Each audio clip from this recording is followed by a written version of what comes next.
Welcome to this edition of the $1 Million Mastermind Podcast.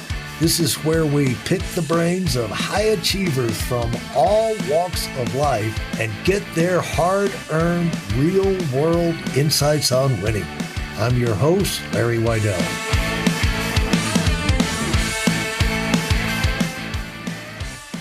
This is a great kickoff to our talk this afternoon. I'm here with David Selinger, and David has had an action-packed life right from the beginning, leaving his home in Oregon and jumping into the fire in Stanford.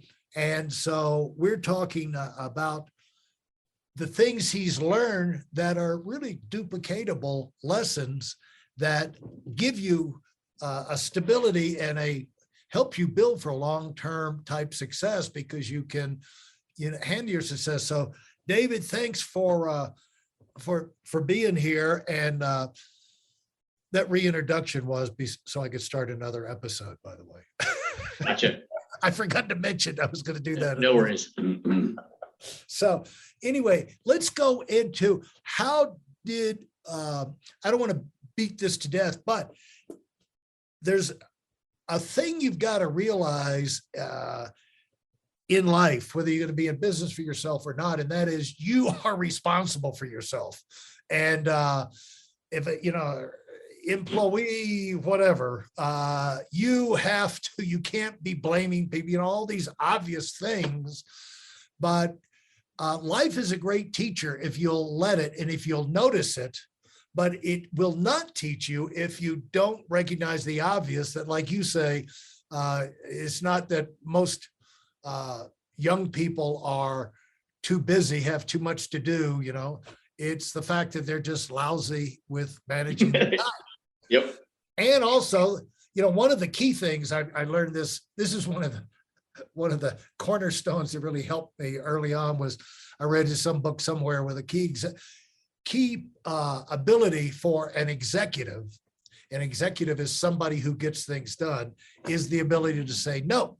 And that is something that we all have to be executives in our own life. We're the CEO of what we're doing, and you have to, and this relates to the 13-year-old and whatever, you have to keep yourself from being overwhelmed. You have to figure out what's important to you, and you have to start being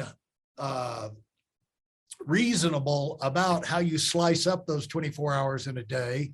And if you're going to make progress towards the things you want. And that's what we do in this podcast, is tap into the thinking of people that have been through that journey, might not necessarily perfect along the way, but they learn from their mistakes. There's no way you can learn without starting something and then say, oh, I had the wrong idea. Start making adjustments. And so as you got out into the left Stanford and you said, okay, I'm going to go to work. When did you see yourself getting the cold water splashed in your face and the reality check started coming? I mean, it was pretty quick for me, right? Because I had made this decision not with the entire support of my parents. So my need to be financially independent happened pretty instantly, right? So I needed to figure out how to get a lease without putting my parents' name on the lease, because they were not going to co-sign for me. I needed to figure out, which was its own little kind of finagling issue. But I think the guiding principle that I found that kind of helped me here was framing that cold water, as you put it, into three kind of phases that I had planned for my life. And I, like you said, it wasn't a perfect plan, but I kind of thought about my different phases of life in three chunks. The first one being just exposure. Because I grew up in a pretty small town, I recognized that I wanted to be exposed to as many different types of people, as many different ways of thinking, as many different types of jobs, as many different types of financial environments as possible. I had friends who were from, multi-generational, multi-billion-dollar families. I had friends that came from very poor families. I had friends that came from middle-class families. I wanted to explore what was the experience in all of those different veins, not to judge, but to embrace. And that's the first phase, was exploration and experience. The second phase was a little bit more experimentation. Which of these things do I like and do I want to do a little bit more of, spend more time on? What are the skills that matter in all of those different veins and all those different experiences? And start really honing in and developing my skills. And then the third phase, as you kind of so kindly put it when we started, is me getting old and focus. And that's where I'm at now. I went from, let's say, my impact on the world. I went from being on the board of directors or advisors or founder of 15 different nonprofits to now 0. And I'm very focused on how I want to impact the world. And you may say 0 nonprofits is bad, but just kind of it does emphasize the point that in this phase of my life, I'm very, very focused. My day is about 3 very crystal clear things, which is my family, my own health, and my work. And I spend almost all of my time on those 3 things. And whereas in my early days, as I said, when I dropped out at Stanford to go to .coms, I went to 3 or 4 or 5 different .coms in like 4 years. I mean, I definitely did the whole let's experience as many of these things as I can. And I'm going to take different roles. I'll do a role in product development, a role in engineering, a role in IT, a role in management. And I tried each of those different things to get as much exposure as I could. And in the middle, phase of my career, I did 2 to 3 year stints at various things, 2 to 3 year stints at exposure to different types of families, 2 to 3 year stints and experiments with developing skills. And so, again, maybe not quite the answer you were looking for, but in terms of you're always going to have failures. And so designing and recognizing that entire first phase was about experiencing as many failures as quickly as possible, taking them in stride, and then directing them to learn for that next phase. Experiencing as many failures as possible and directing them. Is that what you said? Yeah. And maybe that's all me reflecting on horrible experiences and putting a good line on them. But that's, I did get upset at some of them, but I did have this kind of view that I am young and now is the time to do as much of this as humanly possible. And what, if I say, give an example of one of those? Join a company that's like almost 99% going to fail. Oh, really? Yeah. In a job that I have no experience in. And probably no interest in doing, but yeah. And so probably everywhere you looked, you saw disasters, like stupidity, huh? Yeah, I mean, it wasn't that it was like a bad company. It was just like a really super ambitious company that was going to try to change more than maybe, the world thought it could change. And that turned out, in that particular case, turned out to be true. But it wasn't that I was surrounded by bad people or dumb people. I didn't do that. I didn't intentionally ever surround myself by people that were trying to fail. I surrounded by people that were trying to do more than the world thought was possible of them at a level that was like, intense odds against them. And one of the things to guard against, you have to have big dreams and all that, but one thing to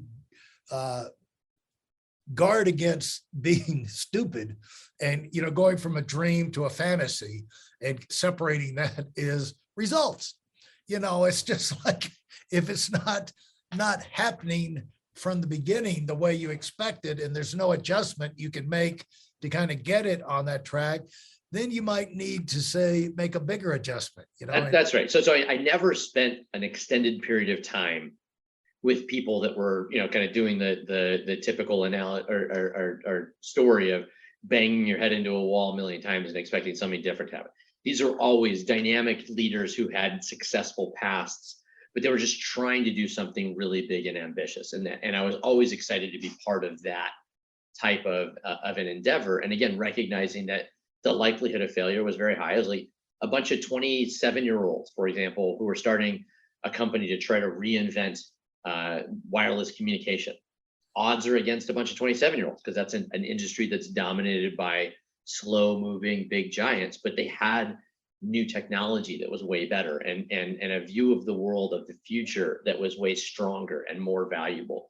And so again, it wasn't, I would caution against taking dumb, unfounded risks, but like you said, picking people that were dynamic and excited and had a lot of intellect and experience, but valued failure the same way I did. If they ran into a wall, gonna try something else. Run into a wall, try something else. And how would you describe the difference in the experience for you working for companies, when you were working with companies like that had a big vision, had a big plan, were having success, were moving up, versus being on your own as an entrepreneur? What's the difference there?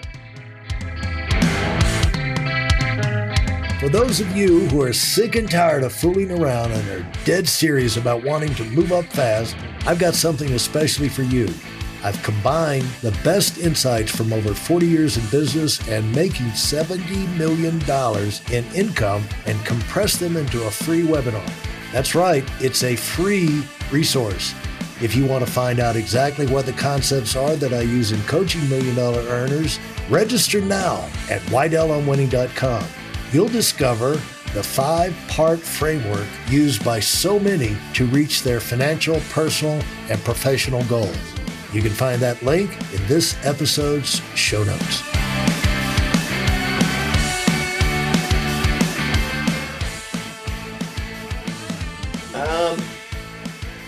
Yeah, I mean, the only really big company I worked for a significant amount of time was Amazon. And so that's also like not a fair analogy in terms of big companies, because that's kind of a standout, one of, 5 companies that broke through the $100 billion mark during that phase. But that'd be my only contrast. And the biggest, even with smaller companies, being a part of that, but as an employee rather than, having skin. There's always a they. That was the number one thing that I always noticed. Talk about that. What do you mean? As a founder and a CEO, what I like about it and what I find keeps me up at night and drives me nuts is that there is no they, right? So if someone on my customer care team does something that I think is dumb, that's my fault. Like there Right. is no they anywhere in my company, and I don't accept that. And I may be very passionate and directed towards one of my employees, but I never fail to recognize that there is a power structure in my company, and that power structure requires me to be responsible and accountable for any of the problems that happen at my company. And I think working at a smaller company or as an employee helped me understand that, because I can very directly relate to the mentality of, well, that's beyond my purview. Well, that wasn't my job. That wasn't my role. And if someone who reports into, 3 layers below me says, well, that's not my job, I know instantly that's my problem, because there's 2 causes for someone to say that. One, they're incompetent. They don't know their job. That's the obvious one. But let's put that one to the side, because that's obvious. The one that I think is more nuanced and that's harder for a lot of entrepreneurs to recognize is that when someone who reports to you says that's not my job, and it's identifying a hole, that is either a hole in your management structure below you, that they have not defined the process or the areas of responsibility clearly enough so that whoever that person is can do their job, or it's a new problem that's just emerging, and it's our job as the management team to identify, track it, and enable our employees to be successful. And again, that's all recognizing it may just be this guy's a schmo and he's got to go, but always assuming that we've hired good people, and then always working the problem as a gap in process. And then you may uncover, nope, this one actually is completely covered. That person was trained, the process exists, the other person was trying to do their job, everybody else did their job, and this guy just sucks. Sweet, gone, right? Easy peasy. But you reach that conclusion with complete fortitude if you work it as a process issue, and if you always assume this is mine, let's go figure this out. Yeah, that allows you to have an emotional maturity and stability to your company, because you don't have these lapses where you throw up your hand, you're blaming other people and this, that, and the other. I found, David, CEOs, high achievers are just as likely to bitch and complain as everybody else and blame other people, except they do it for shorter periods of time. And they're, this whole idea that the high achievers, they never get mad, or they never blow off, or, they never, why me, Lord? They don't ever, yeah, they do. They just don't stay there. You know what I'm saying? It's like, I mean, I recognize it for me. So I'm probably in the middle of the functional autism spectrum. And so for me, I have these really neat things that happen where my emotional level will actually get, just like you said, it'll get triggered. Right. But what I do is I build in place these catch triggers. Yeah. That when I recognize, all right, I'm feeling mad at an employee.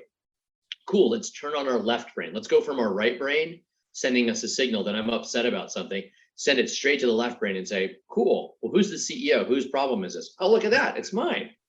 All right, cool, let's go and just again, channel it and direct it.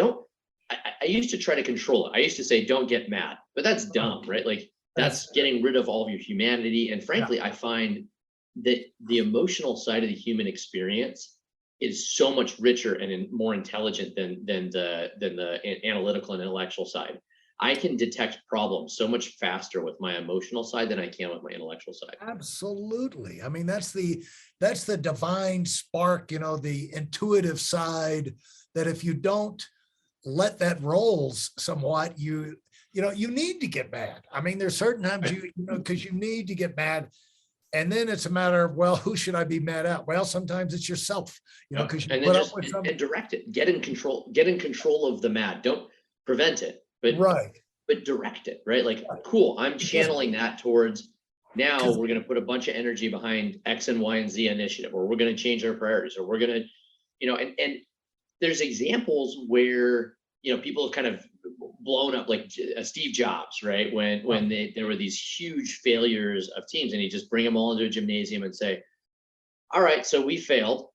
And the good news is we're going to succeed the next time. The bad news is you're not going to be part of that team.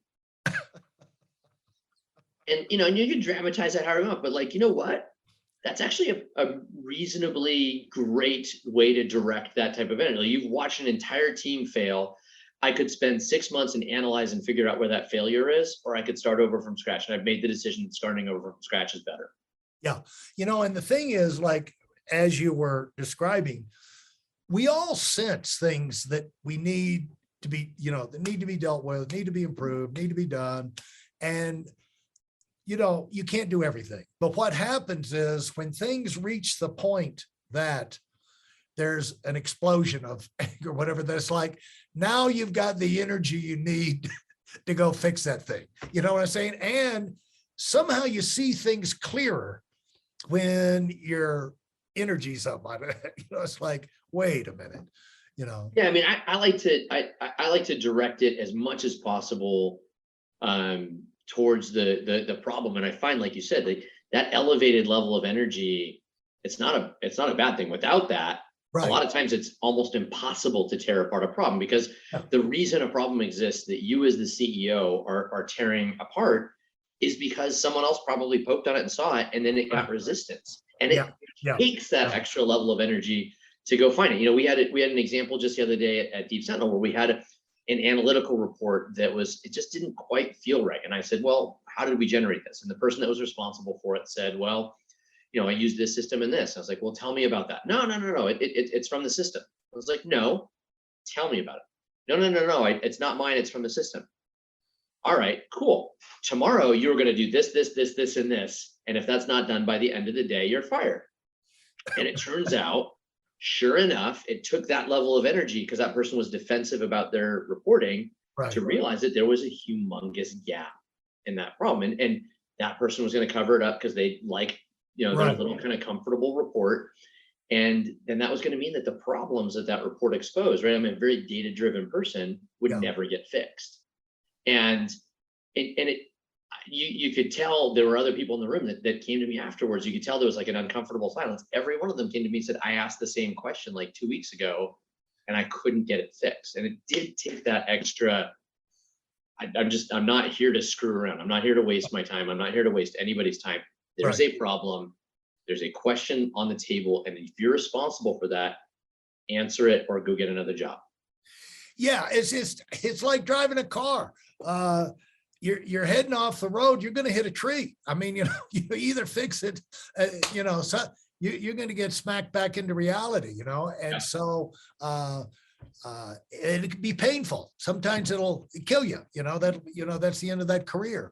But you've got to be able, sometimes that has to happen in business because there's no perfect ride.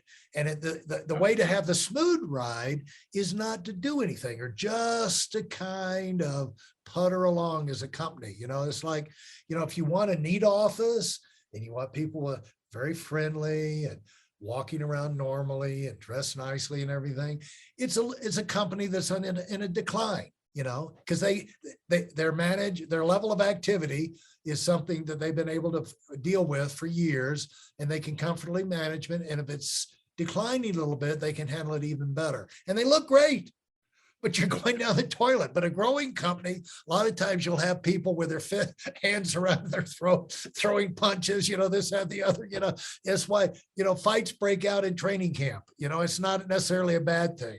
And we used to say in our sales forces that we had too many nice guys, and we need to go out and recruit an unwashed heathen to throw who questioned everything that everybody did and rub everybody wrong and pissed them off. So there'd be some competition going again, And so, yeah, I mean, I've mentored a lot of salespeople. You mentioned sales forces, and I think that's one of the most important organizations in a company, because if there isn't enough energy in your sales force to say, this is broken in this product or this process or this support organization, to me as a CEO, my sales force is my canary in the coal mine. They're the ones that should always be complaining, and I'm just putting them on my radar. And it's when the complaints hit a certain temperature that I realize it's a real issue. And I've trained many sales forces over the years and the line that I like to use is never go below the amount of energy that's necessary. That's the primary deliverable of a sales organization. Meaning, if you have to piss off 6 people to get something done and you piss off 7, you've overdone it a little bit. But if you only piss off 5, you failed everyone. You failed all. Not only did you piss off 5 people, but you failed us all. And so it is more important that you get to sufficiency. And I'd love for you to be as close to the minimum sufficiency as possible, especially some of those people that are like really, really overly activated and damage things. But always remember that if 5 people need to be pissed off to make the customer happy, and this is a critical customer, those 5 people better damn well be pissed off, because otherwise we've let down every other hundreds of employees that we have here. And that is your job, period, full stop. And if that means that I had to piss these 5 people off and the process is broken and we don't want to piss them off next time, piss them off and then we're going to fix the process. But do not let yourself fail, because you have a job to do. And if you let yourself fail, you're letting the company fail, you're letting me fail, and you're letting everyone fail. Yeah. Sometimes you need to be pissed off, to move to the new level. And so this has been fantastic.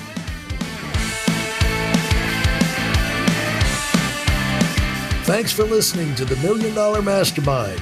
If you felt there were any valuable takeaways from this episode, please take a minute and leave us a 5-star review. Your feedback is important and really helps us get the word out to a wider audience. Remember, we have a valuable webinar that is absolutely free. Register for it right now at whitealumwinning.com. Thanks for listening.